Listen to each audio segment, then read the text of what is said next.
Hello दोस्तों, नमस्कार। Focus IAS academy में आपका बहुत बहुत स्वागत है।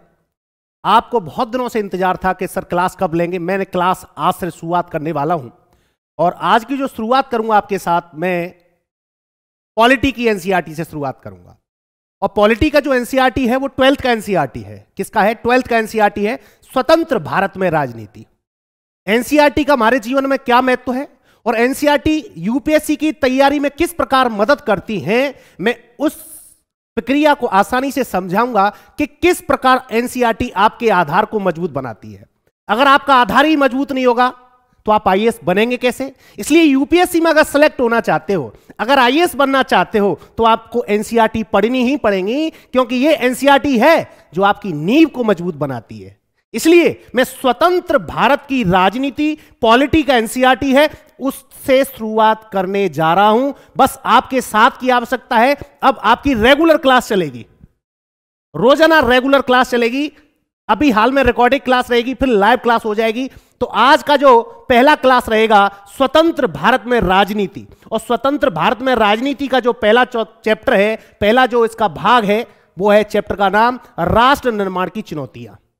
क्या है? राष्ट्र निर्माण की चुनौतियां। कक्षा 12 की स्वतंत्र भारत में राजनीति, राष्ट्र निर्माण की चुनौतियों का पहला पार्ट पढ़ाने जा रहा हूं मैं। पहला पार्ट है, लेकिन मजा आएगा। सफल होना चाहते हैं आप आईएएस बनना चाहते हैं, आप आईएएस तो बनना चाहते हैं ना, सफल भी होना चाहते हैं, तो क्या करना पड़ेगा? आपको एनसीईआरटी से शुरुआत करनी पड़ेगी। अगर आपने एनसीईआरटी का बेस मजबूत बना दिया तो आपको आईएएस बनने से कोई रोक नहीं सकता। एनसीईआरटी का इतना बड़ा महत्व है, एनसीईआरटी का इतना बड़ा महत्व है। जैसे मैं आपसे कहूं एनसीईआरटी किस प्रकार आपके बेस को मजबूत बनाती है। अगर आपका बेस ही कमजोर होगा तो आप कुछ नहीं कर पाएंगे, इसलिए स्वतंत्र भारत की राजनीति, पॉलिटी की एनसीईआरटी के साथ शुरुआत कर रहा हूं। जिस प्रकार प्री का एग्जाम होता है, मेंस का एग्जाम होता है, जब आपका पीएसआईआर कोई सब्जेक्ट होता है, उसमें एनसीईआरटी का बहुत बड़ा महत्व है। जब हम प्री की बात करते हैं, जब आईएएस की, यूपीएससी की प्री की परीक्षा होती है, इसी एनसीईआरटी से बता रहा हूं आपको, इसी एनसीईआरटी से कम 6 से 7 क्वेश्चन रहते हैं जो आपको प्रीलिम्स निकालने में बहुत बड़ी मदद करते हैं। प्रीलिम्स के लिए एक एक क्वेश्चन बहुत कीमती होता है, इसलिए हम किसी भी क्वेश्चन को छोड़ नहीं सकते। और ये एनसीईआरटी बड़ी मजेदार है। आपके साथ मैं इस एनसीईआरटी को इस प्रकार पढ़ाऊंगा कि कोई भी कॉन्सेप्ट आपका खराब नहीं होगा, एकदम कॉन्सेप्ट क्लियर हो जाएगा। कहते हो ना मेंस में आंसर राइटिंग सर करे कैसे? जो एनसीईआरटी पढ़ता है, मेंस में जो आंसर लिखते हैं, जो लेखन शैली होती है, जो आंसर राइटिंग इंप्रूवमेंट करना होता है, वो एनसीईआरटी से ही हो सकता है। इसलिए हम एनसीईआरटी को पढ़ा रहे हैं। जिस प्रकार एनसीईआरटी की लैंग्वेज है, इतनी सरल लैंग्वेज है, उसी प्रकार जब हम जीएस के आंसर लिखते हैं, चाहे वो फर्स्ट पेपर हो, चाहे वो सेकंड पेपर हो, चाहे थर्ड पेपर हो, भाषा आंसर लिखने में एनसीईआरटी की ही होनी चाहिए। इसलिए 6 से लेकर 12 तक जितनी भी एनसीईआरटी हैं, वो 50% आपका रास्ता तय कर देती हैं। इसलिए आपको एनसीईआरटी पढ़ना बहुत जरूरी है। आईएएस बनना चाहते हो तो इसका कोई शॉर्टकट नहीं है। जिस प्रकार मैं आपको उदाहरण दूं, एक बार डोनाल्ड ट्रंप की मैं बात करता हूं। डोनाल्ड ट्रंप से किसी पत्रकार ने सवाल पूछा था, कहा सर आप तो रातों रात सफल हो गए। पत्रकार ने सवाल पूछा, सर आप तो रातों रात सफल हो गए, इसका राज क्या है? तब डोनाल्ड ट्रंप का जवाब था, क्या जवाब था? ये पूछ वो रात कितनी लंबी थी। तो सफलता का कोई शॉर्टकट नहीं होता, वो रात बहुत लंबी होती है, बहुत मेहनत करने की आवश्यकता होती है आपको। जितनी मेहनत करोगे उसका स्वाद उतना ही आएगा, जितना संघर्ष होगा उतना ही मजा आएगा। जिसके जीवन में संघर्ष नहीं, वो सफलता पा भी नहीं सकता। इसलिए यूपीएससी आपसे संघर्ष मांगती है, आपकी मेहनत मांगती है। सफलता का कोई शॉर्टकट नहीं होता। मैं ये बात क्यों बता रहा हूं? क्योंकि पहला क्लास है।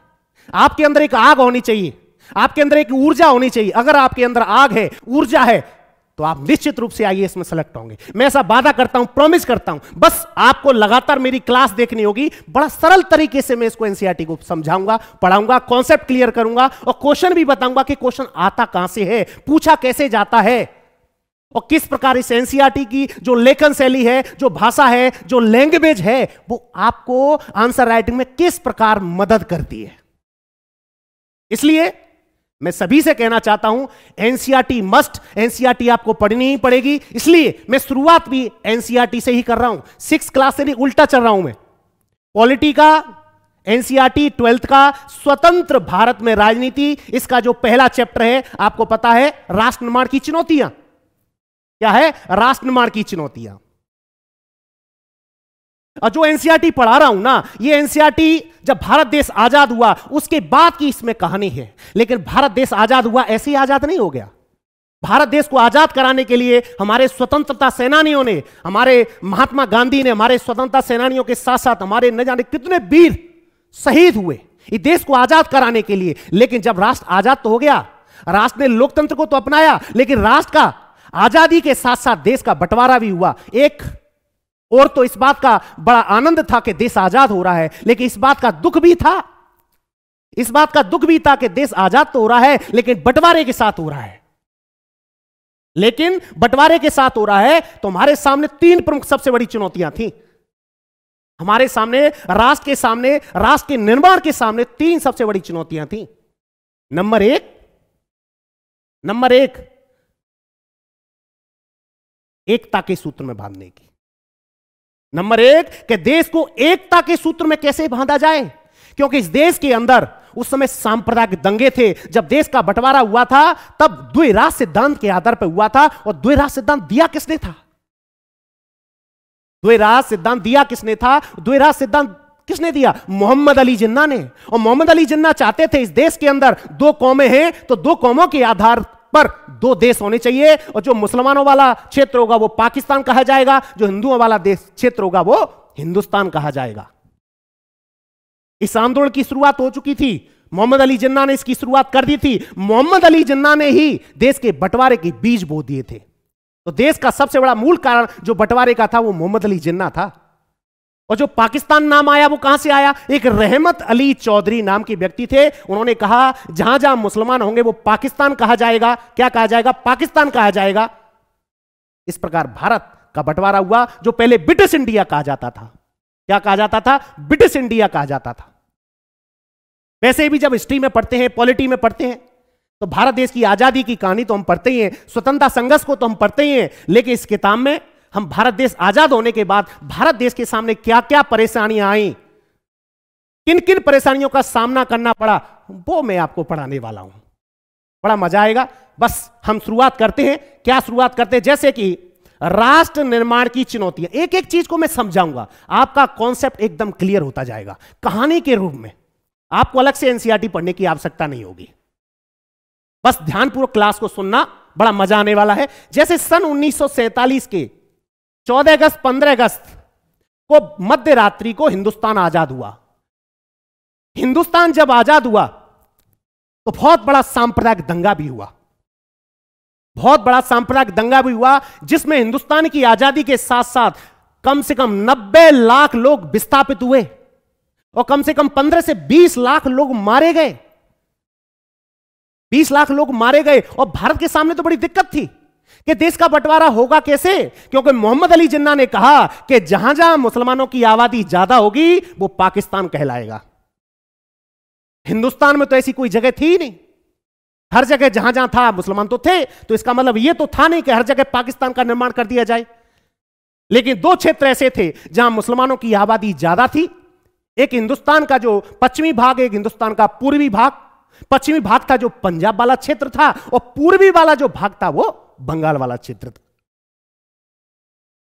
हिंदुस्तान का बंटवारा हुआ, जिसे ब्रिटिश इंडिया कहा जाता था। एक बना हिंदुस्तान, एक बना पाकिस्तान। जहां मुसलमानों की क्षेत्र बहुसंख्यक थे उसको पाकिस्तान कहा गया, और जो बाकी बचा हुआ जो क्षेत्र था उसको हिंदुस्तान कहा गया। क्या कहा गया? हिंदुस्तान कहा गया। तो वही कहानी है कि हिंदुस्तान आजाद हुआ 14 अगस्त 15 अगस्त। देखने में तो अच्छा लगता है, 14 अगस्त 15 अगस्त बड़ी खुशी होती है कि देश आजाद हो गया, लेकिन इस आजादी के पीछे कितने हमारे क्रांतिकारियों ने बलिदान दिया वो कहानी किसी को याद नहीं होती। अब देश के सामने एक समस्या और थी कि एकता के सूत्र में बांधने की तो थी, लेकिन देश के अंदर लोकतंत्र को कैसे कायम रखा जा सकता है? इतना बड़ा देश, इतनी रियासतें, 565 रियासतें थी जिनका विलय करने का काम सरदार वल्लभ भाई पटेल ने किया। इन रियासतों का विलय कोई आसान काम नहीं था, और 4 रियासतें तो ऐसी थी जो विलय को तैयार नहीं थी, जिसमें सरदार वल्लभ भाई पटेल का बहुत बड़ा योगदान था। वो कौन सी रियासतें थी आपको पता है? हैदराबाद, जूनागढ़, मणिपुर। ये रियासत ऐसी थी जो विलय के लिए बिल्कुल तैयार नहीं थी, और जम्मू कश्मीर, जिसको सरदार वल्लभ भाई पटेल ने भारत देश में इन रियासतों का विलय कराया। क्या कराया? विलय कराया। ये बड़ी समस्या थी हमारे सामने, और इतने बड़े देश में लोकतंत्र को कायम रखना कोई आसान काम नहीं है। और जहां लोकतंत्र होता है वहां कल्याणकारी योजनाएं भी चलती हैं कि देश की गरीबी को कैसे दूर किया जाएगा। तो तीसरी चुनौती क्या थी? आर्थिक विकास को कायम रखने की चुनौती। आर्थिक विकास को कायम रखने की चुनौती, ये 3 चुनौतियां थी। तो हम जब भी पढ़ते हैं कि राष्ट्र निर्माण में चुनौतियां, जब भी भारत देश की बात आती है, जब भी हम स्वतंत्र भारत की राजनीति की, पॉलिटी की एनसीईआरटी को पढ़ते हैं, तो पहला चैप्टर क्या आता है? राष्ट्र निर्माण की चुनौतियां। तो राष्ट्र निर्माण में 3 मुख्य रूप से चुनौतियां थी, इसकी व्याख्या मैं आगे करूंगा। नंबर 1, देश को एकता के सूत्र में बांधने की चुनौती। नंबर 2, लोकतंत्र को कायम रखने की चुनौती। और नंबर 3, देश के आर्थिक विकास को कायम रखने की चुनौती। ये 3 चुनौतियां सबसे अहम हैं। इन 3 चुनौतियों को लेकर हम इस एनसीईआरटी को पढ़ेंगे। 3 चुनौतियां कैसे? स्वतंत्र भारत स्वतंत्र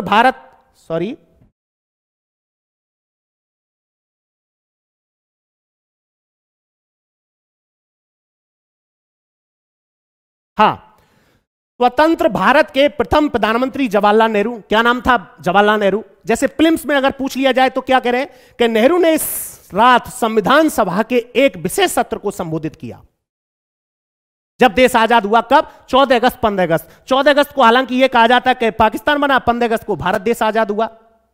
लेकिन लोगों के सामने तो बहुत बड़ी समस्या थी, उन्हें पता ही नहीं था हम आजाद हो गए। जो अपने आप को हिंदुस्तान में मान रहे थे वो पाकिस्तान में पहुंच गए, जो पाकिस्तान में रह रहे थे, लाहौर वाले क्षेत्र में रह रहे थे, वो कह रहे थे अभी तो हम हिंदुस्तान में, वो पाकिस्तान में रह गए। वो पाकिस्तान में रह गए। तो आगे जैसे हम देखते हैं, उनका एक प्रसिद्ध भाषण था। उस भाषण को क्या कहते हैं? भाग्य बधू में चिर प्रतीक्षित भेंट, या इसको कहते हैं ट्रिस्ट विद डेस्टिनी के नाम से जाना जाता है। यह सबसे महत्वपूर्ण है। इसको फिल्म्स के लिए आप याद कर सकते हैं कि जवाहरलाल नेहरू ने जो भाषण दिया था, उस भाषण को किस नाम से जाना जाता है? वह ट्रस्ट विद डेस्टिनी के नाम से जाना जाता है। ट्रस्ट विद डेस्टिनी के नाम से जाना जाता है। और हिंदुस्तान की जनता इसी क्षण की प्रतीक्षा कर रही थी कि अपने इतिहास की पाठ्य पुस्तकों में पढ़ा है कि हमारी आजादी की लड़ाई में कई आवाजें बुलंद थी। तो देश को आजाद कराने के लिए सरदार वल्लभ भाई पटेल हो, जवाहरलाल नेहरू हो, और हमारे देश के राष्ट्रपिता महात्मा गांधी का बहुत बड़ा योगदान है। चाहे चंद्रशेखर आजाद हो, चाहे भगत सिंह हो, इन लोगों ने देश को आजाद कराने में बहुत बड़ी भूमिका निभाई थी। जब देश की आजादी की लड़ाई लड़ी जा रही थी, तब इस बात की चर्चा थी कि देश में लोकतंत्र रखा जाएगा, और क्या इस देश के अंदर लोकतंत्र कायम रह पाएगा? क्या इस देश के अंदर लोकतंत्र कायम रह पाएगा? क्योंकि इस देश के अंदर ज्यादातर जो आबादी थी क्या थी? अनपढ़ थी। क्या थी? अनपढ़ थी। और ज्यादातर यह कहा जाता था कि लोकतंत्र वहीं कायम रह सकता है जहां आबादी पढ़ी लिखी हो, एजुकेटेड हो।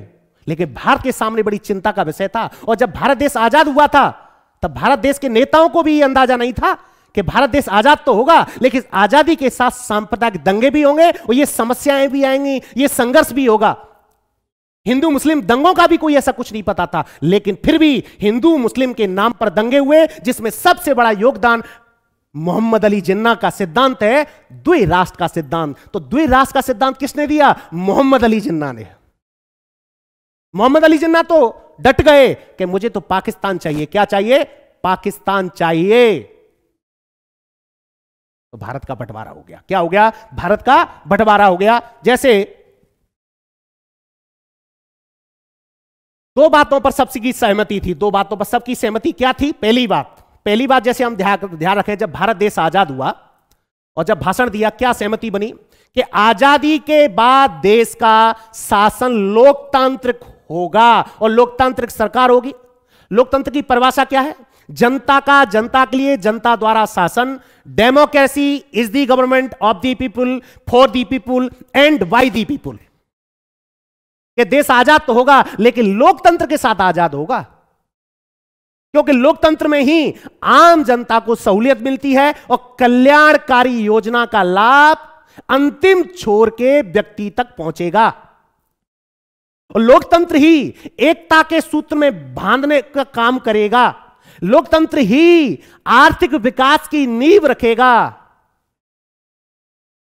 और लोकतंत्र ही लोगों को मजबूत बनाएगा।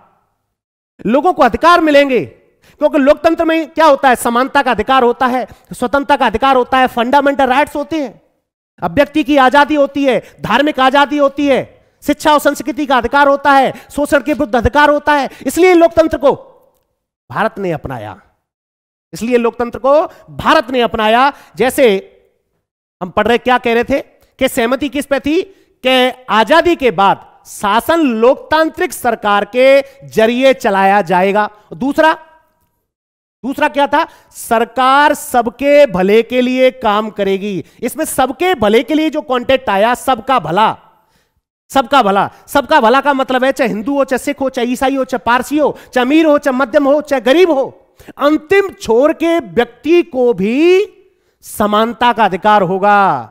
अंतिम छोर के व्यक्ति को भी बोलने की आजादी होगी। अंतिम छोर के व्यक्ति को भी शासन लाभ पहुंचाएगा और कल्याणकारी योजनाओं का लाभ पूरे हिंदुस्तान के व्यक्तियों को मिलेगा। इसलिए हमारे देश के नेता लोकतंत्र को कायम रखने की बात कह रहे थे, लोकतांत्रिक सरकार की बात कह रहे थे। किसकी कह रहे थे? लोकतांत्रिक सरकार की बात कह रहे थे, क्योंकि लोकतांत्रिक सरकार में ही सबका भला हो सकता है, एकता के सूत्र में बांधा जा सकता है और देश की अर्थव्यवस्था को मजबूत बनाया जा सकता है। लेकिन देश के सामने बहुत दिक्कत थी, देश बहुत गरीब था, क्योंकि देश ने आजादी की लड़ाई में बहुत कुछ खोया था। अथाह गरीबी थी। अब इस शासन में गरीबों और कमजोरों का खास ख्याल रखा जाएगा। जब भारत देश आजाद हुआ, भारत में निरक्षरता थी, सांप्रदायिक दंगे भी हो रहे थे और देश में गरीबी थी। इस गरीबी को कैसे दूर किया जाए? भुखमरी भी थी। अभी हाल में तो देश नया बना, लेकिन चुनौती हमारे सामने थी। इन चुनौतियों से कैसे निपटा जा सकता है? इन चुनौतियों से निपटने के लिए ही हमारे देश के नेताओं ने लोकतंत्र को अपनाया। किसको अपनाया? लोकतंत्र को अपनाया। और लोकतंत्र को अपनाने से ही हमारा भारत देश मजबूत बना। और आज भी भारत देश का लोकतंत्र मजबूत है। आज भी लोकतंत्र को कोई खत्म नहीं कर सकता। दूसरे वेस्टर्न पश्चिमी देशों ने तो यह कहा कि भारत देश में लोकतंत्र कायम हो ही नहीं सकता, कि यह तो जाहिलों का देश है, यह तो अनपढ़ों का देश है, ये तो भुखमरी का देश है, सपेरों का देश है, यहां क्या लोकतंत्र कायम होगा? लेकिन फिर भी इतने बड़े देश में लोकतंत्र को कायम रखा और आज भी विश्व का सबसे बड़ा लोकतंत्र है और सबसे मजबूत लोकतंत्र है, जहां अंतिम छोर के व्यक्ति को भी कल्याणकारी योजनाओं का लाभ पहुंचता है। लेकिन समस्या, हम तो यहां पढ़ रहे हैं, चुनौती की बात कर रहे हैं कि जब देश आजाद हुआ तब क्या क्या चुनौतियां थी। वो चुनौतियां आपको पता है कि देश को एकता के सूत्र में कैसे बांधा जाए, देश में लोकतंत्र को कैसे कायम रखा जाए, और तीसरा, देश में अर्थव्यवस्था को कैसे मजबूत बनाया जाए या आर्थिक विकास होगा कैसे। ये चुनौतियां थी हमारे सामने।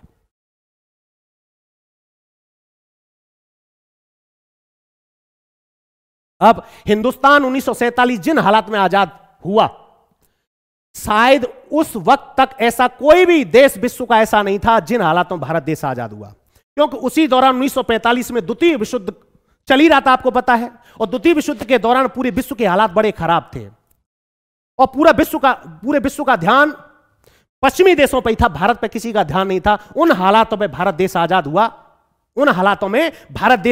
तो बहुत बड़ी समस्याएं थीं। उस वक्त भारत देश आजाद हुआ जब पूरा विश्व समस्याओं से ग्रस्त था, पूरा विश्व युद्ध का पूरा भाव था। उस समय भारत देश आजाद हुआ तो भारत के सामने चुनौतियां थी, क्योंकि भारत देश की कोई मदद करने वाला नहीं था।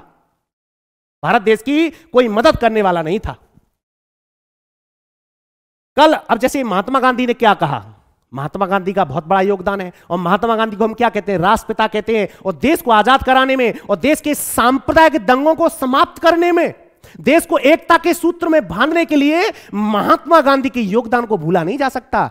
वो अहिंसा के पुजारी थे, सत्य के पुजारी थे। वो अहिंसा के और सत्य के पुजारी थे, उनके योगदान को नहीं भूला जा सकता। और महात्मा गांधी ने तो कहा था देश आजाद तो हो रहा है, लेकिन मुझे इस बात का दुख है कि देश आजाद तो हो रहा है, इस बात की खुशी है, लेकिन इस बात का दुख है कि देश आजाद तो हो रहा है लेकिन बंटवारे के साथ हो रहा है। देश आजाद तो हो रहा है लेकिन बंटवारे के साथ हो रहा है, ये बात गांधी जी ने कहा। और गांधी जी को बड़ा इस बात का बहुत बड़ा दुख था। क्या था कि कल हम अंग्रेजी राज को गुलामी से आजाद हो जाएंगे भारत देश, लेकिन आधी रात को भारत का बंटवारा भी होगा। इसलिए कल का दिन हमारे लिए खुशी का भी दिन है और गम का भी दिन है। ये क्यों कहा? किसने कहा? महात्मा गांधी ने। क्यों? क्योंकि देश का बंटवारा तो हो रहा है, लेकिन धर्मों के साथ, हिंदू और मुस्लिम। अब एक बात मन में जहन में आती होगी, माना कि द्विराज सिद्धांत के आधार पर, मोहम्मद अली जिन्ना की जिद के आधार पर जहां मुसलमानों की आबादी होगी वो पाकिस्तान बन जाएगा, जैसे पूर्वी क्षेत्र और पश्चिमी क्षेत्र बचा हुआ हिंदुस्तान कहा जाएगा। क्या हिंदुस्तान में जो हिंदू है क्या हिंदू राष्ट्र हो गया? क्या हिंदुस्तान में जो हिंदू बचे क्या हिंदू राष्ट्र हो गए? नहीं, भारत देश तो एक धर्मनिरपेक्ष राष्ट्र था। और गांधी जी की धारणा शुरू से यही रही थी कि भारत देश एक धर्मनिरपेक्ष राष्ट्र है, यहां सभी धर्मों का सम्मान है, जो भी मुस्लिम हिंदुस्तान में रहना चाहता है वो रह सकता है। तो गांधी जी तोड़ने की नहीं जोड़ने की बात करते थे। गांधी जी तोड़ने की नहीं जोड़ने की बात करते थे। इसलिए गांधी जी को बड़ा दुख था कि देश आजाद तो हो रहा है, लेकिन आजादी का क्या है? आनंद भी है, मजा भी है, लेकिन इस बात का दुख भी है कि देश बंटवारे के साथ आजाद हो रहा है। इसलिए गांधी जी को गम भी था। इसलिए गांधी जी को गम भी था। अब जिन तीन चुनौतियों की बात कर रहा था मैं, जिन तीन चुनौतियों की बात कर रहा था, एक सबसे पहली चुनौती थी राष्ट्र निर्माण की चुनौती, जो हम बात करते हैं एकता के सूत्र में बांधने की। क्या चुनौती थी? एकता के सूत्र में बांधने की चुनौती थी, तात्कालिक चुनौती। यह चुनौती सबसे बड़ा मूल पॉइंट याद रखना, देश जब आजाद हुआ था, आजाद देश के साथ क्या क्या चुनौती थी? तो एकता के सूत्र में बांधने की चुनौती किसके सामने थी? भारत देश के सामने थी। कि देश आजाद तो हो गया, अब देश को एक कैसे किया जा सकता है? क्योंकि भारत देश तो विविधताओं से भरा था। भारत देश के अंदर विभिन्न विभिन्न क्षेत्रवाद था, जन आकांक्षाएं थी, अलग अलग भाषाएं थी, अलग अलग रियासतें थी। तो भारत को एकता के सूत्र में कैसे बांधा जाएगा? यही सबसे बड़ी चुनौती थी। और इस चुनौती से निपटने के लिए हमारे देश के गृह मंत्री सरदार वल्लभ भाई पटेल का बहुत बड़ा योगदान था, बहुत बड़ा योगदान था। तो मुख्य तौर पर भारत के सामने तीन चुनौतियां थी। तीन चुनौतियों की, नंबर एक याद कर लो, एकता के सूत्र में बांधने की, नंबर दो लोकतंत्र को कायम रखने की, नंबर तीन आर्थिक विकास को कायम रखने की, या अंतिम छोर के व्यक्ति को भी लाभ पहुंचे। ये चुनौतियां थी। क्योंकि भारत देश जिन हालातों में आजाद हुआ था, उस समय परिस्थितियां बड़ा संघर्ष था, सांप्रदायिक दंगे भी थे, देश का विस्थापन भी हुआ था, विभाजन भी हुआ था। वो बड़ा दुखदायी था, वो दुख झेला नहीं जाएगा। जैसे मैंने बताया, 15 से 20 लाख लोग इस भारत देश के बंटवारे के साथ मारे गए और 90 से 1 करोड़ तक लोग विस्थापित हुए, अपने परिवार को छोड़ा, अपने घर को छोड़ा। जो देश उनका हुआ करता था वो अपने ही देश में पराये हो गए और मां बहन बेटियों की इज्जत लूटी गई, आबरू लूटी गई। इसलिए कई मां बाप ने अपनी बेटियों को जहर तक दे दिया ताकि अपनी बहन बेटियों की आबरू को बचाया जा सके। बड़ा कठिन समय था। इसलिए एनसीईआरटी स्वतंत्र भारत में राजनीति, कि भारत देश आजाद होने के बाद क्या क्या समस्याएं आई, क्या क्या चुनौतियां आई राष्ट्र के निर्माण में। तो राष्ट्र का निर्माण एक दिन के अंदर नहीं हो जाता, राष्ट्र निर्माण में वक्त लगता है। इसलिए मैं कहता हूं आपसे, यूपीएससी बनने के लिए वक्त लगता है, पेशेंस लगता है, धैर्य रखना पड़ता है, कर्म करना पड़ता है, मेहनत करनी पड़ती है, तब जाके सिलेक्शन होते हैं। क्योंकि यूपीएससी का कोई शॉर्टकट नहीं होता। आप सफल निश्चित रूप से होंगे, बस आपको करना क्या पड़ेगा? करना क्या पड़ेगा? आपको एक लक्ष्य निर्धारित करना पड़ेगा। लक्ष्य के साथ साथ आपको योजना निर्धारित करनी पड़ेगी और योजनाओं पर सही तरीके से क्रियान्वयन करना पड़ेगा, तब जाकर आप आईएएस बन सकते हो। तो आईएएस बनना बहुत सरल है, लेकिन आपको प्लान पे काम करना पड़ेगा। इसलिए एनसीईआरटी आपके आधार को मजबूत बनाती है। अगर आप अपने आधार को मजबूत बनाना चाहते हैं, आपके बेसिक कॉन्सेप्ट हैं उनको मजबूत करना चाहते हैं, अगर आंसर राइटिंग सीखना चाहते हैं, मेंस में जब आप एग्जाम लिखते हो तो एनसीईआरटी की भाषा ही आपको काम आएगी और कुछ काम आने वाला नहीं है। गाइडों से आईएएस नहीं बनाया जाएगा, कोई मार्गदर्शन की आवश्यकता नहीं है। जब जब आप एनसीईआरटी पढ़ते हैं तो आपका मार्गदर्शन अपने आप होता है, ये एनसीईआरटी ही आपका मार्गदर्शन करती है और आपको पता लग जाता है मुझे लिखना क्या है। सीधे सीधे पीटी के अंदर सीधा सीधा लाइन टू लाइन क्वेश्चन उठता है। मेंस के अंदर तो इस एनसीईआरटी की बात करूं, ये एनसीईआरटी कितना महत्वपूर्ण है। स्वतंत्र भारत में राजनीति कम से कम 100 से 150 अंक का मैटर इसी एनसीईआरटी से आता है और प्रीलिम्स में भी कम से कम 5 से 6 सवाल इसी एनसीईआरटी से पूछे जाते हैं। कौन सी एनसीईआरटी? स्वतंत्र भारत में राजनीति। इसलिए मैं एनसीईआरटी तो पढ़ा ही रहा हूं, इसके साथ साथ आपकी आईआर भी पढ़ाऊंगा। जो भी करंट के टॉपिक है उसके साथ हर 1-2 दिन में आपके साथ आईआर भी पढ़ाऊंगा। और कमेंट में आपसे यह जरूर पूछना चाहूंगा कि आप लाइव क्लास देखना चाहते हैं तो रेगुलर आपकी रात को 8 बजे से मैं क्लास स्टार्ट कर दूंगा, रेगुलर 8 बजे से। और आज की क्लास भी 8 बजे आपकी प्रीमियर लाइव हो जाएगी। अगर आप चाहेंगे, लाइव आना चाहेंगे, लगातार मेरा समर्थन करेंगे, आपके सहयोग की आवश्यकता है। अगर आपका सहयोग होगा तो निश्चित रूप से मैं लाइव आऊंगा और लाइव के साथ आपके कमेंट भी लूंगा, आपकी समस्याओं को सॉल्व भी करूंगा। आगे चलते हैं। तो क्या था एकता के सूत्र में बांधने की? तो भारत को गढ़ने की थी जिसमें भारतीय समाज की सारी विविधताओं के लिए जगह हो। मैंने जैसे पहले कहा कि भारत विविधताओं वाला देश था। यहां विभिन्न विभिन्न धर्म, हिंदू, मुस्लिम, सिख, ईसाई, पारसी, जैन और विभिन्न विभिन्न भाषाएं, जैसे कहीं कन्नड़, कहीं मलयालम, कहीं तेलुगु, कहीं मराठी, कहीं गुजराती, कहीं राजस्थानी, कहीं आपको कश्मीरी, कहीं बंगाली, कहीं उड़िया। आप समझ रहे हो, भारत विविधताओं से भरा था। तो विविधताओं के साथ भारत को कैसे मजबूत बनाया जा सकता है? ऐसा मन में आप सवाल आता होगा कि सर ये इतनी सारी विविधताएं क्या भारत देश को कमजोर नहीं बनाएंगी? नहीं, इतनी सारी विविधताएं तो भारत देश को मजबूत बनाती हैं। आज भारत मजबूत देश है इतनी सारी विविधताओं के बावजूद भी, क्योंकि भारत एक धर्मनिरपेक्ष देश है और भारत में जितनी भी जन आकांक्षाएं उठती हैं उससे तो हमारा लोकतंत्र मजबूत होता है। जन आकांक्षाएं लोकतंत्र को मजबूत बनाती हैं। यही तो लोकतंत्र की खूबसूरती है, यही तो लोकतंत्र की खूबसूरती है। तो विविधताओं के लिए जगह हो, और लोकतंत्र में ही विविधताओं के लिए जगह मिलती है। लोकतंत्र में ही विविधताओं के लिए जगह मिलती है। अब हिंदुस्तान सन 1947 में जिन हालात के बीच आजाद हुआ है, शायद उस वक्त तक कोई भी मुल्क आजाद नहीं हुआ था। यह बात हो गई। अब जैसे भारत अपने आकार और विविधताओं में किसी महादेश के बराबर था।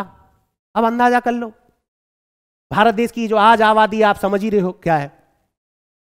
उस समय भारत देश एक विशाल देश था, विश्व का सबसे बड़ा लोकतंत्र भी था, विश्व का सबसे बड़ा लोकतंत्र भी था, विविधताओं से भरा था।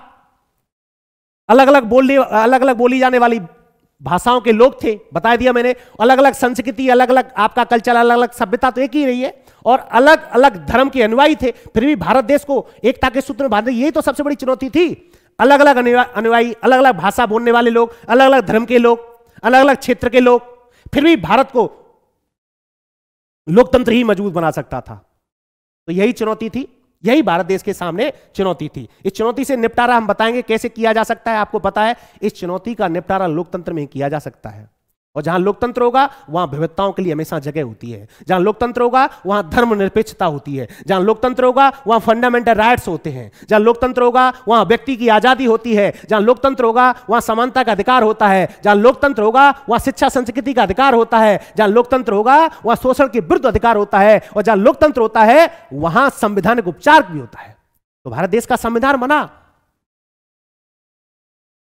भारत देश का संविधान बना। जैसे उस वक्त आमतौर पर यही माना जा रहा था कि इतनी विविधताओं में भरा कोई देश ज्यादा दिनों तक एकजुट नहीं रह सकता। हालांकि भारत देश ने तो लोकतंत्र को अपनाया, लेकिन दुनिया के देश, चाहे अमेरिका हो, चाहे ब्रिटेन हो, चाहे फ्रांस हो, चाहे स्पेन हो, ये देश ये चिंता कर रहे थे कि भारत देश में लोकतंत्र आ ही नहीं सकता, लोकतंत्र मजबूत हो ही नहीं सकता, क्योंकि भारत में इतनी सारी विविधता है, भारत देश के टुकड़े टुकड़े हो जाएंगे। लेकिन ऐसा हुआ नहीं। जिसमें सरदार वल्लभ भाई पटेल ने जितनी भी 565 रियासतें थी उनका विलय करने का काम किया, इतनी विविधताओं को एकजुट किया। क्या किया? एकजुट किया। तो देश के विभाजन के साथ साथ लोगों के मन में यह आशंका थी कि देश टूट जाएगा या देश एक रहेगा। ऐसा क्यों? तभी तो पहली चुनौती का क्या नाम है, क्या नाम था? एकता के सूत्र में बांधने की। यह भारत देश के सामने सबसे बड़ी चुनौती थी और भारत देश के नेताओं ने इस चुनौती से निपटने के लिए लोकतंत्र को अपनाया। किसको अपनाया? लोकतंत्र को अपनाया। जैसे भारत के भविष्य को लेकर गंभीर सवाल खड़े हुए।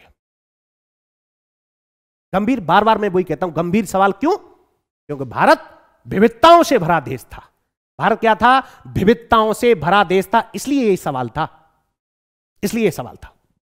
ये बता चुका हूं मैं आपको। क्या भारत एक रह पाएगा?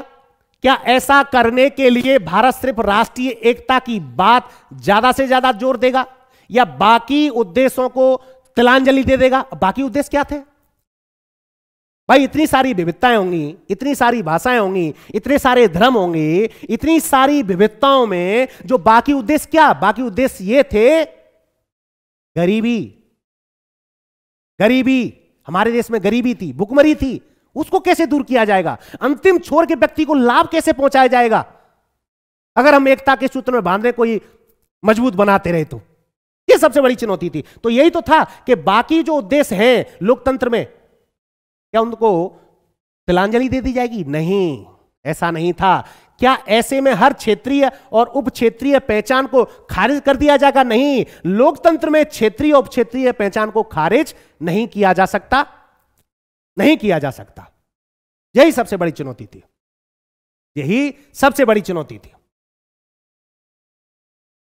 उस वक्त का सबसे तीखा और चुभता हुआ एक सवाल यह भी था कि भारत की क्षेत्रीय अखंडता कैसे हासिल किया जाए। यह सबसे बड़ा प्रश्न है। क्यों?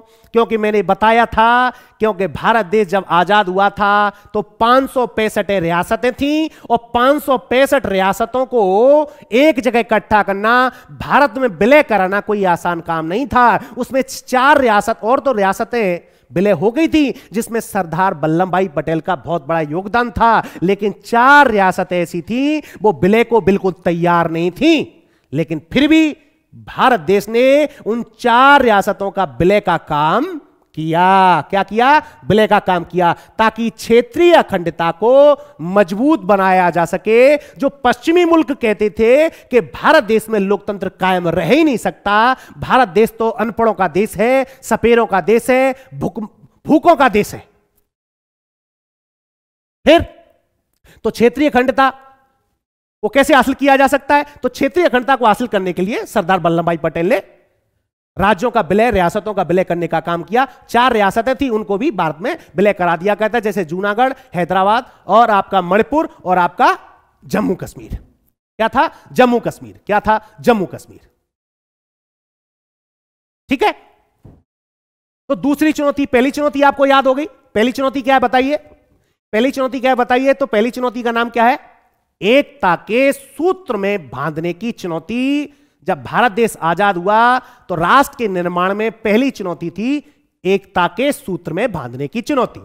अब दूसरी चुनौती का नाम है लोकतंत्र को कायम रखने की चुनौती। दूसरी चुनौती का क्या नाम है? लोकतंत्र को कैसे कायम रखा जा सके। किसको? लोकतंत्र को कैसे कायम रखा जा सके। तो आप संविधान में, भारतीय संविधान के बारे में पहले ही पढ़ चुके हैं। 2 वर्ष 11 माह 18 दिन। और भारत को संविधान बनाने में हर बात का ध्यान रखा गया, हर तबके का ध्यान रखा गया। धर्मनिरपेक्ष संविधान बना हमारे देश का, जिसमें अंतिम छोर के व्यक्ति को भी लाभ पहुंच सके, कल्याणकारी योजनाओं का भी लाभ पहुंच सके, नीति निर्देशक तत्व भी आए, फंडामेंटल राइट्स भी आए। भाई लोकतंत्र मजबूत कब होगा? जब व्यक्तियों के मूल अधिकार होंगे, फंडामेंटल राइट्स होंगे। इसलिए भारत के संविधान में लोगों को फंडामेंटल राइट्स दिए गए। पहले फंडामेंटल राइट्स कितने थे? मूल अधिकार 7 मूल अधिकार थे। बाद में वो अधिकार कितने कर दिए गए? 1977-78 में उनको 6 अधिकार कर दिया गया। तो भारत का पहला अधिकार क्या है आपको पता है? समानता का अधिकार। दूसरा स्वतंत्रता का अधिकार। तीसरा क्या है? शोषण के विरुद्ध अधिकार। चौथा धार्मिक स्वतंत्रता का अधिकार। 5वां शिक्षा संस्कृति का अधिकार। 6वां संवैधानिक उपचारों का अधिकार। और जो संवैधानिक का उपचारों का अधिकार है वो आपके जो अन्य जो फंडामेंटल राइट्स हैं उनकी रक्षा करता है, जिसके आधार पर आप हाई कोर्ट और सुप्रीम कोर्ट जा सकते हैं। आर्टिकल 32 के तहत आप सुप्रीम कोर्ट जा सकते हैं अपने फंडामेंटल राइट्सों के रक्षा के लिए, और हाई कोर्ट जा सकते हैं आर्टिकल 226 के तहत आप हाई कोर्ट या उच्च न्यायालय जा सकते हैं। अभी तो लोकतंत्र कायम होगा। तो लोकतंत्र को कायम रखने के लिए एक चुनौती थी भारत देश के सामने, क्योंकि भारत देश एक अनपढ़ देश था। क्या था? अनपढ़ देश था, गरीबी थी, भुखमरी थी, और अनाज भी हम दूसरे देशों से मंगाते थे, क्योंकि अंग्रेजों ने हमारे भारत देश को चूस के रख दिया था, और सांप्रदायिक दंगों ने तो भारत देश को बर्बाद ही कर दिया था। क्या कर दिया था? बर्बाद ही कर दिया था। तो दूसरी चुनौती ध्यान रखना, दूसरी चुनौती क्या है? लोकतंत्र को कायम रखने की चुनौती। तो भारतीय संविधान के बारे में हम पहले ही पढ़ चुके हैं 11वीं की किताब में, तो ज्यादा दिमाग लगाने की आवश्यकता नहीं, पढ़ते हैं। आप जानते हैं कि संविधान में मौलिक अधिकारों की गारंटी दी गई। तो मौलिक अधिकार मैंने बताया कितने थे? 7। तो संपत्ति का अधिकार तो आपका जब जनता पार्टी की सरकार थी तो संपत्ति के अधिकार को समाप्त कर दिया गया, उसको आर्टिकल 300 कम में जोड़ दिया गया और फंडामेंटल राइट्सों से उसको आउट कर दिया गया जनता पार्टी की सरकार में। और जो फंडामेंटल जो हमारे 6 थे, जिसमें 5 फंडामेंटल राइट्सों की रक्षा के लिए अधिकारों की गारंटी दी गई, फंडामेंटल राइट्स दिए गए, और फंडामेंटल राइट्सों के अधिकारों की रक्षा करने के लिए आर्टिकल 32 में संवैधानिक उपचारों का अधिकार दिया गया। क्या दिया गया?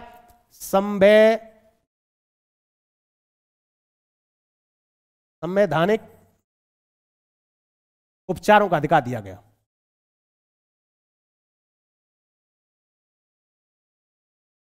संवैधानिक, इसको साफ कर देते हैं, संवैधानिक अधिकार।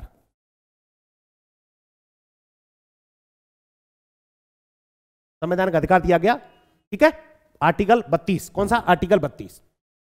तो नागरिकों को मतदान का अधिकार। अब देखो, जहां लोकतंत्र आता है, संविधान में आपके फंडामेंटल राइट्स भी हैं, तो मतदान का भी अधिकार होगा, क्योंकि चुनी हुई सरकार होगी। क्या होगी? चुनी हुई सरकार होगी। और भारत में जो पहला चुनाव हुआ था 1952 हुआ था, और चुने हुए जो भारत के प्रधानमंत्री बने उस समय कौन बने? जवाहरलाल नेहरू।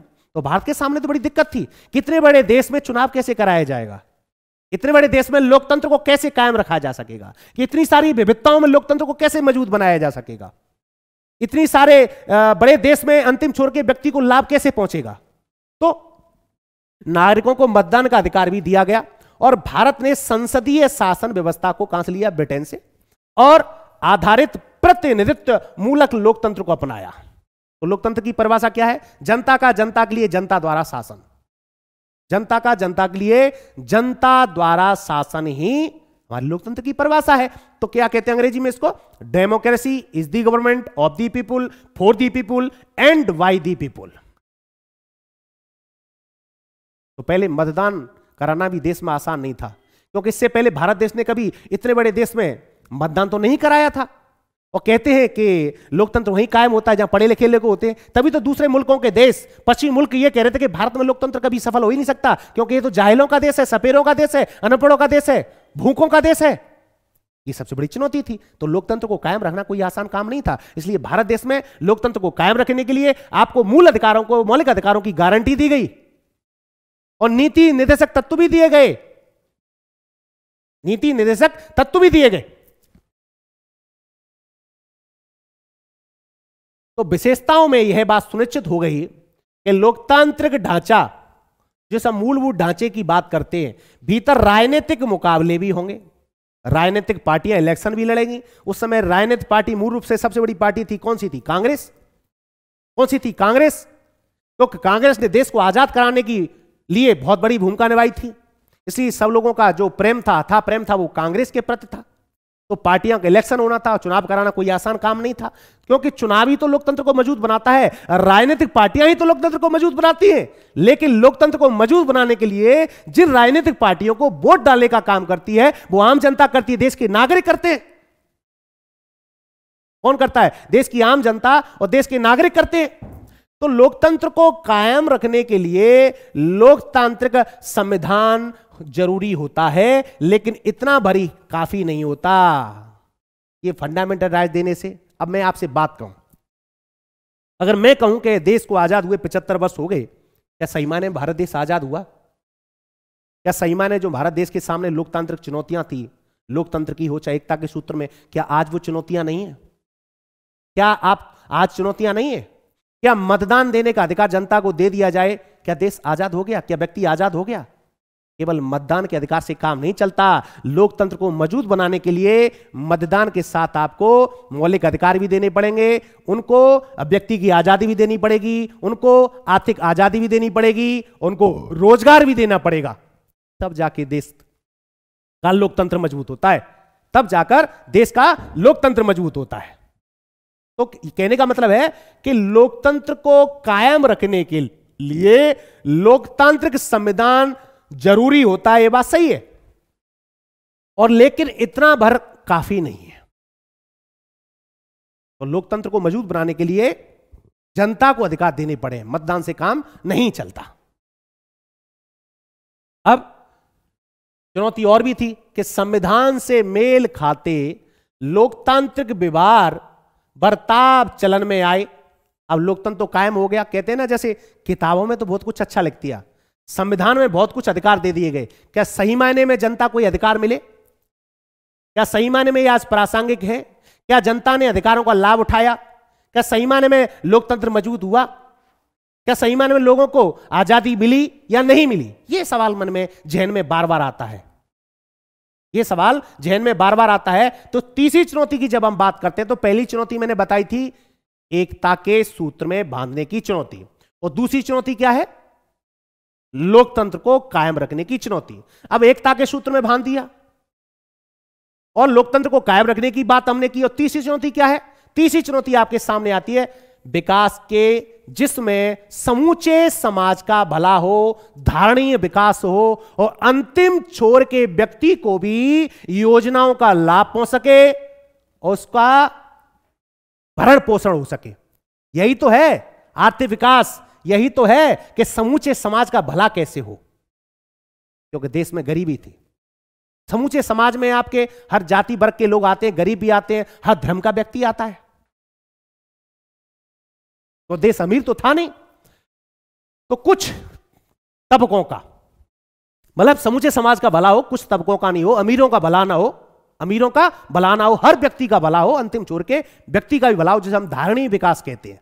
इसे क्या कहते हैं? हम धारणीय विकास कहते हैं। तो तीसरी चुनौती भारत देश के सामने जब आजाद हुआ था, जब राष्ट्र निर्माण की बात हो रही थी, तो तीसरी चुनौती हमारी थी कि सबका भला कैसे हो और अंतिम छोर के व्यक्ति को लाभ कैसे पहुंचे, क्योंकि भारत देश एक कृषि प्रधान देश था, कृषि प्रधान नाम मात्र का था। यह कृषि प्रधान देश, भारत अपने ही लोगों का पेट नहीं भर पा रहा था। यह सबसे हमारे सामने बड़ी चुनौती थी। क्या थी? राष्ट्र के निर्माण में। इस मोर्चे पर भी संविधान में इस बात पर साफ कर दी कि सबके साथ समानता का बर्ताव किया जाए और सामाजिक रूप से वंचित तबकों के साथ या धार्मिक, सांस्कृतिक और अल्पसंख्यक समुदायों की विशेष सुरक्षा दी जाए। जैसे भारत के हम संविधान की बात करते हैं, हम मूल अधिकारों की बात करते हैं, किसकी करते हैं? मूल अधिकारों की बात करते हैं, तो आपको धार्मिक स्वतंत्रता का अधिकार और शिक्षा संस्कृति का अधिकार इसी के तहत आता है। और इसमें क्या है? सामाजिक रूप से वंचित, जैसे हम आर्टिकल 16 की बात करते हैं, समानता के अधिकार की बात करते हैं। जैसे मैं आर्टिकल 15 की बात करूं, जाति, लिंग, वेद, धर्म के आधार पर किसी के साथ कोई भी भेदभाव नहीं होगा। पहली बात। आर्टिकल 16 अवसर की समानता की बात करता है, जिसमें आरक्षण का प्रावधान है। जो वंचित तबके हैं, जो शेड्यूल कास्ट हैं, जो हरिजन हैं, जो गरीब हैं, और सामाजिक रूप से इनको क्या दिया गया? आरक्षण भी दिया गया। और आर्टिकल 17 में क्या है? अस्पृश्यता का अंत, छुआछूत का अंत। यह क्या है? लोकतंत्र के निर्माण में काम आता है और लोकतंत्र को मजबूत बनाने का काम करता है। तो क्या था कि संविधान में यह बात साफ कर दी कि सबके साथ समानता का बर्ताव किया जाएगा और सामाजिक रूप से जो वंचित लोग हैं, जो पिछड़े लोग हैं, उन तबकों के साथ, और धार्मिक, सांस्कृतिक, क्योंकि भारत देश विविधता वाला देश है। भारत में क्षेत्रीय आकांक्षा है, यहां हिंदू भी है, मुस्लिम भी है, सिख भी है, ईसाई भी है, पारसी है। इनकी विविधताओं का कैसे ख्याल रखा जा सके, इनका आर्थिक विकास कैसे होगा, अंतिम छोर के व्यक्ति को लाभ कैसे पहुंचेगा, आर्थिक विकास पे जोर देने के लिए औद्योगिकरण पे भी ध्यान दिया गया और आपका कृषि पे भी ध्यान दिया गया, ठीक है, ताकि इनको विशेष सुरक्षा दी जा सके। तो भारतीय संविधान में इनको विशेष सुरक्षा है। और तो और हमारे देश की अगर प्रस्तावना की हम बात करते हैं, वहां सामाजिक न्याय की बात आती है, आर्थिक न्याय की बात आती है, और वहां पंथ निरपेक्ष शब्द भी जुड़ा हुआ है, समाजवाद शब्द भी जुड़ा हुआ है, जो भारत देश के लोकतंत्र को मजबूत भी बनाता है। और हम नीति निर्देशक तत्वों की बात करें अगर संविधान में, तो नीति निर्देशक तत्व तो आपको और मजबूत बनाते हैं। गांव को मजबूत करने की बात आती है, कल्याणकारी योजनाओं का लाभ पहुंचाने की बात आती है। आती कि नहीं आती? आती है। अब संविधान ने राज्य के नीति निर्देशक तत्व सिद्धांतों के अंतर्गत लोक कल्याण के उन लक्ष्यों को भी स्पष्ट कर दिया कि जिन्हें राजनीति को जरूर पूरा करना चाहिए। मैं यही तो कह रहा हूं, यही तो कह रहा हूं। और नीति निर्देशक तत्वों में हमारे देश के राष्ट्रपिता महात्मा गांधी के विचारों का बहुत बड़ा प्रभाव था। और नीति निर्देशक तत्व ही कल्याणकारी राज्य की बात करते हैं, क्योंकि फंडामेंटल राइट्स तो दिए गए, लेकिन फंडामेंटल राइट्सों का सही रूप देने के लिए नीति निर्देशक तत्व काम करते हैं। नीति निर्देशक तत्वों के आधार पर ही क्या है, नीति निर्देशक तत्वों के आधार पर ही क्या होता है, अंतिम छोर के व्यक्ति को लाभ पहुंचाने का काम किया जा सकता है। और बाद में ये कानून भी बन जाते हैं। क्या है, उस समय भारत देश के पास पैसा नहीं था, तो फंडामेंटल राइट्स दिए गए, इसके अलावा नीति निर्देशक तत्व दिए गए। कहा कि जैसे पैसा बढ़ता जाएगा, नीति निर्देशक तो जो आर्टिकल है उनको बाद में कानून को रूप दे दिया जाएगा, जैसे मनरेगा, कल्याणकारी योजनाएं, कल्याणकारी योजनाएं, पंचायती राज व्यवस्थाएं। अब असली चुनौती क्या थी? आर्थिक विकास। ये सबसे बड़ी चुनौती थी कि देश का आर्थिक विकास। चलो देश आजाद तो हो गया, देश आजाद तो हो गया, देश में चुनाव भी हुआ, देश आजाद हुआ, चुनाव भी हुआ, राजनीतिक पार्टियां चुनाव भी लड़ी, और जवाहरलाल नेहरू देश के प्रधानमंत्री बने। क्या बने? देश के प्रधानमंत्री बने। 1952 में पहला चुनाव हुआ। अब देश का आर्थिक विकास हो कैसे? देश को गरीबी के जाल से कैसे निकाला जाए, सांप्रदायिकता के जाल से कैसे निकाला जाए? तो आर्थिक विकास, गरीब के खात्मे के लिए कारगर नीतियों को तैयार करने की एक योजना आयोग का गठन किया गया। आपको पता है, बाद में पंचवर्षीय योजनाएं लाई गई, और पहली पंचवर्षीय योजना में, द्वितीय पंचवर्षीय योजना में कृषि पर और उद्योग पर ध्यान दिया गया, ताकि लोगों को रोजगार मिले और देश में जो भुखमरी है उसको खत्म किया जा सके। देश में जो भुखमरी है उसको खत्म किया जा सके। तो कुल मिलाकर गरीबी के खात्मे के लिए कारगर नीतियों की आवश्यकता है। इसकी कारगर नीतियों की आवश्यकता है। तो आर्थिक विकास के लिए, ऐसे निर्माण के लिए एक योजना आयोग का गठन किया गया, जिसको आज हम वर्तमान में क्या कहते हैं? नीति आयोग कहते हैं। योजना आयोग खत्म कर दिया गया, आज नीति आयोग है। और आजाद हिंदुस्तान ने इन चुनौतियों के आगे क्या रुख अपनाया? संविधान में तय किए गए विभिन्न लक्ष्यों को हासिल करने की दिशा में कहां तक सफलता मिली, ये तो आप जानते हो। देश को आजाद हो गए 75 साल हो गए। क्या भारत देश में आज गरीबी नहीं है? क्या भारत देश में आज बेरोजगारी नहीं है? क्या भारत देश में आज सांप्रदायिक दंगे नहीं है? हम कहां तक सफल हुए हैं? कहां तक सफल हो पाए? जिन तीन चुनौतियों की बात कर रहा था, एकता के सूत्र में बांधने की चुनौती, और दूसरी चुनौती थी लोकतंत्र को कायम रखने की चुनौती, और तीसरी चुनौती थी आर्थिक विकास की। सबके भले की बात, अंतिम छोर के व्यक्ति को लाभ पहुंचे, धारणीय विकास की बात। क्या भारत देश वास्तव में क्या आज चुनौतियों से जूझ नहीं रहा? क्या भारत देश में सही मायने में आजाद हुआ? ये सवाल आपके जहन में आते हैं, ये सवाल आपके जहन में हमेशा आते होंगे। इस पूरी किताब में हम क्या पढ़ने वाले हैं? राष्ट्र निर्माण की चुनौतियां। राष्ट्र निर्माण की चुनौतियां, तो सवाल हमारे सामने थे। तो आजादी के बाद के दौर की अगर बात करें, तो भारतीय राजनीति की कथा लिखी गई है इस किताब में, स्वतंत्र भारत की राजनीति में। आप खुद इन जैसे बड़े सवालों के अपने उत्तर तलाश पाने के लिए काबिल हो सके होंगे। और आप इस बात का अंदाजा भी लग गया होगा कि जो तीन चुनौतियां थी, आपके जहन में सवाल भी होगा और उत्तर भी होगा। आपके जहन में सवाल भी होगा और उत्तर भी होगा। अब शुरुआत के 3 अध्याय में हम यही पढ़ने वाले हैं। आर्थिक नियोजन के बारे में पढ़ेंगे, ठीक है, और कांग्रेस पार्टी के बारे में पढ़ेंगे। तो चुनौतियों का जिक्र किया गया और उनका आजादी के बाद शुरुआती सालों में कैसे सामना किया, जो जो चुनौतियां थी जब भारत देश आजाद हुआ। चुनौतियां आपको पता है, कहा ना, मैं शुरू में बता दिया था, जब भारत देश आजाद हुआ था तो बंटवारे के साथ देश को आजादी मिली थी, बंटवारे के साथ देश को आजादी मिली थी। भारत को नहीं पता था कि भारत का धर्म के आधार पर बंटवारा होगा और द्विराज सिद्धांत के आधार पर देश का बंटवारा हुआ था। इस बात का आनंद भी था कि भारत देश आजाद हुआ है, इस बात का गम भी था कि भारत देश का आजाद हुआ है वो बंटवारे के साथ आजादी मिली। जिस प्रकार मैंने महात्मा गांधी का आपके सामने कोड रखा था, तो आजादी के तुरंत बाद राष्ट्र निर्माण की चुनौतियां सबसे बड़ी प्रमुख थी। इन चुनौतियों से कैसे निपटा जाए, इन चुनौतियों से निपटने के लिए भारत देश ने, लोकतांत्रिक देश ने कुछ योजनाएं बनाई, लोकतंत्र को अपनाया। किसको अपनाया? लोकतंत्र को अपनाया, मिश्रित अर्थव्यवस्था को अपनाया, कल्याणकारी योजनाओं को लागू किया, अर्थव्यवस्था को मजबूत बनाने के लिए कृषि क्षेत्र को मजबूत बनाने का प्रयास किया, औद्योगिकरण का विस्तार किया, है ना। ये सारी चीजें हमारे सामने आती हैं। अब पहला अध्याय वही वाली चीज है, तो हमने ध्यान केंद्रित किया। क्या किया? ध्यान केंद्रित किया। तो इसमें हम यह समझने में मदद मिलेगी कि आजादी के समय राष्ट्रीय एकता और सुरक्षा के सवाल सबसे प्रमुख चुनौतियों के रूप में ही क्यों उभरा।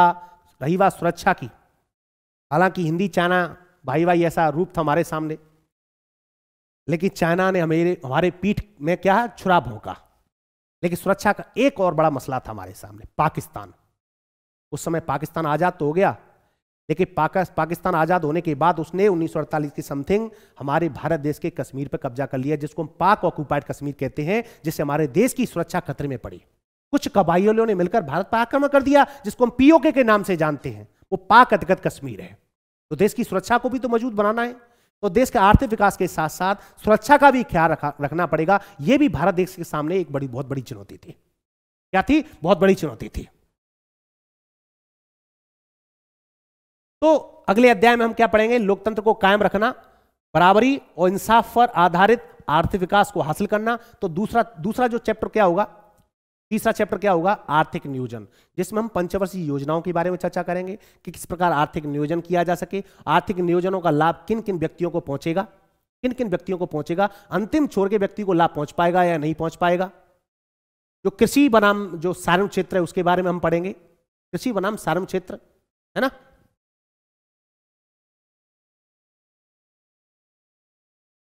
तो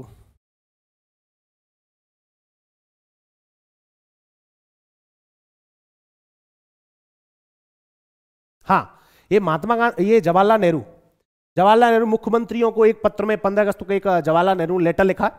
इसमें कहा कि लोकतांत्रिक शासन व्यवस्था में हमें उन नागरिकों के अधिकार देने होंगे, उनकी रक्षा करनी होगी। अगर हम ऐसा करने में कामयाब नहीं होते तो यह एक नासूर बन जाएगा और पूरी राज व्यवस्था में जहर फैला जाएगा, शायद उसको तबाह कर देगा। इसका मतलब है जहां लोकतंत्र होता है, क्या होता है? जहां लोकतंत्र होता है वहां सभी तबकों का ख्याल रखा जाता है, चाहे हिंदू हो, चाहे मुस्लिम हो, चाहे सिख हो, चाहे ईसाई हो, चाहे वो क्षेत्रीय आकांक्षाएं हो, चाहे वो भाषा हो, अलग अलग राज्यों में अलग अलग प्रकार की भाषाएं हो, हमें सबका ख्याल रखना पड़ेगा। इसलिए जवाहरलाल नेहरू ने देश के जब प्रधानमंत्री थे सभी मुख्यमंत्रियों को यह लेटर लिखा, यह पत्र लिखा, ताकि लोकतंत्र को मजबूत बनाया जा सके। लोकतांत्रिक व्यवस्था में हमें नागरिकों को अधिकार देने होंगे। क्या देने होंगे? अधिकार देने होंगे। यह किसने कहा था? अब सबसे बड़ी हमारे बात सामने आती है विस्थापन की। भारत देश आजाद हुआ, यह मैंने आपको बता तो दिया है सारा। अब विभाजन, विस्थापन और पुनर्वास, इसको जब मैं पढ़ता हूं तो मेरा आग मेरे अंदर दौड़ने लगती है, आपके अंदर भी दौड़ेगी। सबको लगता है देश की आजादी, बड़ी आजादी तो मिल गई, लेकिन इस आजादी के पीछे कितनी बड़ी कुर्बानियां हैं। इस देश के बंटवारे के साथ कितने करोड़ों लोगों को विस्थापित होना पड़ा। इस देश के बंटवारे के साथ कितने लाख लोगों को मौत के घाट उतार दिया गया। कितनी अपनी मां, बहन, बेटियों को इज्जत आबरू लुटानी पड़ी। यह सवाल हमारे जहन में आता है, यह सवाल हमारे जहन में आता है। तो 14 अगस्त 15 अगस्त 1947 को एक नहीं बल्कि दो राष्ट्र भारत और पाकिस्तान बने, अस्तित्व में आए भारत और पाकिस्तान द्विराष्ट्र के सिद्धांत पर। और द्विराष्ट्र सिद्धांत किसने दिया? मोहम्मद अली जिन्ना ने। जहां मुसलमानों की आबादी होगी, बहुसंख्यक होगी, वो पाकिस्तान कहा जाएगा। बाकी जो बचा हुआ क्षेत्र क्या कहा जाएगा? हिंदुस्तान कहा जाएगा। और ये पाकिस्तान नाम कहां से आया? एक रहमत अली चौधरी 1940 में शब्द आया। पाकिस्तान जहां मुसलमान रहेंगे वो पाकिस्तान कहा जाएगा। कुल मिलाकर भारत और पाकिस्तान अस्तित्व में आए, ऐसा विभाजन के कारण हुआ। धर्म के आधार पर, दो कौमों के आधार पर विभाजन हुआ, हिंदू और मुस्लिम। तो ब्रिटिश इंडिया को ब्रिटिश इंडिया को क्या कहा गया? भारत और पाकिस्तान के रूप में बांट दिया गया। पहले ब्रिटिश इंडिया कहा जाता था, क्योंकि बंटवारा तो अंग्रेज करा के गए। ये सारा फूट डालो राज करो की नीति के आधार पर सारी बीमारियों कौन फैला के गया? अंग्रेज गए। देश आजाद तो हुआ, लेकिन आजादी के साथ साथ हमारे देश के दो टुकड़े करा गए। कौन? अंग्रेज। अब आपने इतिहास की पाठ्य पुस्तकों में ये सब पढ़ चुके हैं, घटनाक्रम हम पढ़ चुके हैं। तो देशों के बारे में हम चर्चा करते हैं कि कितना भूभाग था, कहां सीमाएं बनी। आपको पता है आज भी सीमाओं पर हमेशा संघर्ष बना रहता। क्या है? संघर्ष बना रहता है। क्या बना रहता है? संघर्ष बना रहता है। सीमाओं का निर्धारण सही तरीके से नहीं हुआ। उधर हमारा पाकिस्तान, उधर हमारा चाइना। आपको बताइए देश की सुरक्षा हमेशा खतरे में बनी रहती है। ये सारे क्या कहूं इन देशों को, ये हमेशा हमारे लिए खतरा बने रहते हैं। क्या है? खतरा बने रहते हैं। कैसे? तो भाग को रेखांकित करते हुए सीमा रेखा खींची गई और मुस्लिम लीग ने द्विराज सिद्धांत दिया। मैं आपको बता चुका हूं कि द्विराज सिद्धांत किसने दिया? मुस्लिम लीग ने। मुस्लिम लीग क्या कहता था कि दो कौमों के आधार पर देश का बंटवारा होगा। जहां मुसलमान बहुसंख्यक होंगे वो पाकिस्तान होगा, वो बचा हुआ शेष भाग क्या होगा? हिंदुस्तान होगा, जहां हिंदुओं की आबादी होगी। पर जहन में आपके सवाल यह भी आता होगा, क्या जो बचे शेष हिंदू थे, क्या भारत राष्ट्र हिंदू राष्ट्र बन गया? क्या? नहीं, क्योंकि भारत देश तो पंथ निरपेक्ष राष्ट्र था। पाकिस्तान बनने के बाद उतने मुस्लिम तो तब भी यहां रह गए थे, और भारत बड़ी शान से रहे, आज भी रहते हैं। आज भी 20 से 25 करोड़ आबादी मुसलमानों की है। आज भी भारत में वो शान से रहते हैं, क्योंकि वो भारत देश के नागरिक हैं। क्योंकि भारत देश एक पंथ निरपेक्ष राष्ट्र है, एक सेक्युलर राष्ट्र है, एक धर्म निरपेक्ष राष्ट्र है। यही तो भारत की खूबसूरती है। यही तो भारत देश को, लोकतंत्र को मजबूत बनाने का, यही तो लोकतंत्र को कायम रखने का वजह है। जहां भारत देश के अंदर इतनी सारी विविधताओं को लेकर भारत देश चल रहा है। अब कांग्रेस ने द्विराज सिद्धांत का क्या किया था? विरोध किया था। लेकिन कांग्रेस ने विरोध तो किया, लेकिन मोहम्मद अली जिन्ना इस पर डटे रहे। नहीं, देश का बंटवारा तो होगा। तभी तो कहता हूं राष्ट्र निर्माण की चुनौतियां, यही तो चुनौतियां थी। द्विराज सिद्धांत सबसे बड़ी चुनौतियां थी। मोहम्मद अली जिन्ना का द्विराज सिद्धांत तो देश का बंटवारा ही कर दिया। यही समस्या की जड़ थी, जिसके कारण करोड़ों लोग विस्थापित हुए, लाखों लोग मारे गए। भाई देश का बंटवारा अगर हिंदू मुस्लिम के आधार पर होता तो सारे मुस्लिम फिर वहीं चले जाते। फिर यहां हिंदू मुस्लिम क्या कर रहे थे? नहीं ना।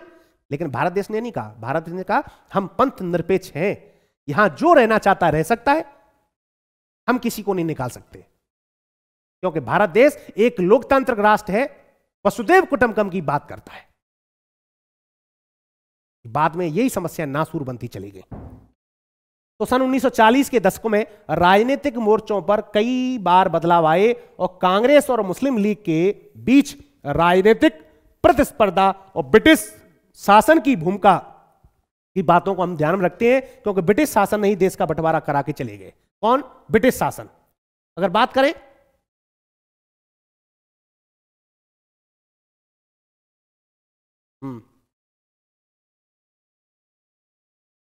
इसको हम कल करते हैं। तो आज का क्लास था, इतना ही था। तो इस चैप्टर को हम आगे करेंगे। तो आप लगातार क्लास लेते रहिए। मैं सभी बच्चों से ये कहना चाह रहा हूं, मैं लाइव क्लास देखना चाहते हैं तो आप रेगुलर मेरी 8 बजे क्लास रहेगी, डेली रात को 8 बजे। आपका कमेंट बॉक्स, आप सभी बच्चे जितने भी क्लास देखें, कमेंट बॉक्स में ये जवाब जरूर दें, लाइव क्लास देखना चाहते हैं या नहीं देखना चाहते। नहीं तो आपकी रेगुलर क्लास में डालता रहूंगा। वो एनसीईआरटी के साथ साथ आपको मैं आईआर की जितनी भी करंट की घटना है, आईआर की घटना, अंतर्राष्ट्रीय संबंध है, फॉरेन पॉलिसी है, उनके भी वीडियो आपके साथ साथ आते रहेंगे। बस आप जुड़े रहिए। बस आपके साथ जुड़कर बड़ा मजा आता है। बहुत दिनों बाद आपके साथ जुड़ा हूं और आपके साथ की आवश्यकता है। आपके कहने पर ही मैंने अपना यूट्यूब चैनल खोला है, फोकस आईएएस एकेडमी। तो क्लास को एंड करें, ठीक है? Thank you. जय हिंद, जय भारत। ओके।